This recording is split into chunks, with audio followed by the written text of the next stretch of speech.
Most people think you need thousands of dollars to start investing.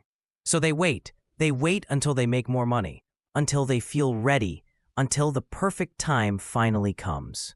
But while they wait, they lose the most powerful thing in investing: time.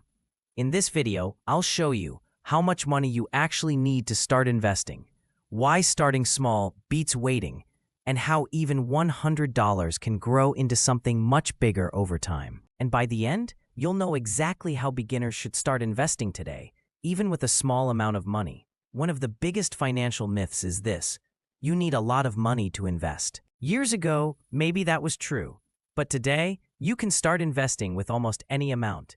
Some apps let you invest with as little as $1, and many ETFs and index funds are designed specifically for beginners. The real problem is not lack of money, it's hesitation. People spend years thinking, "I'll start later," but later becomes 2 years, 5 years, 10 years, and that delay can cost more than starting with a small amount ever would. Because investing is not about getting rich overnight, it's about consistency and time. Let's compare two people. Person A starts investing at 20 years old. They invest just $100 every month.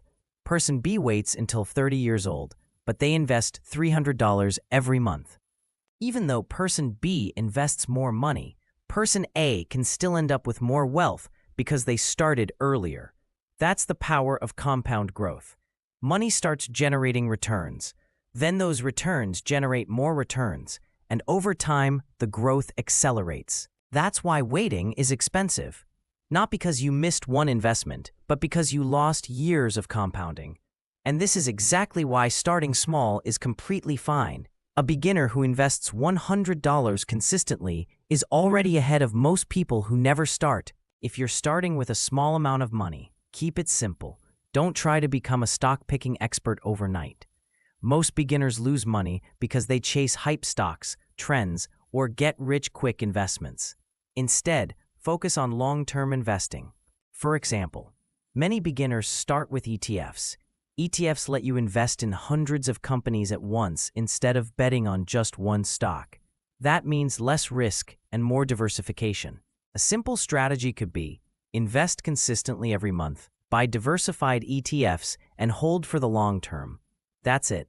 Simple beats complicated for most people. And honestly, consistency matters way more than the amount you start with. A lot of people think investing is about turning $100 into millions instantly. That mindset usually leads to bad decisions. The real goal is building the habit, because someone who learns to invest $100 consistently today can eventually invest $500, then $1,000, then even more later in life.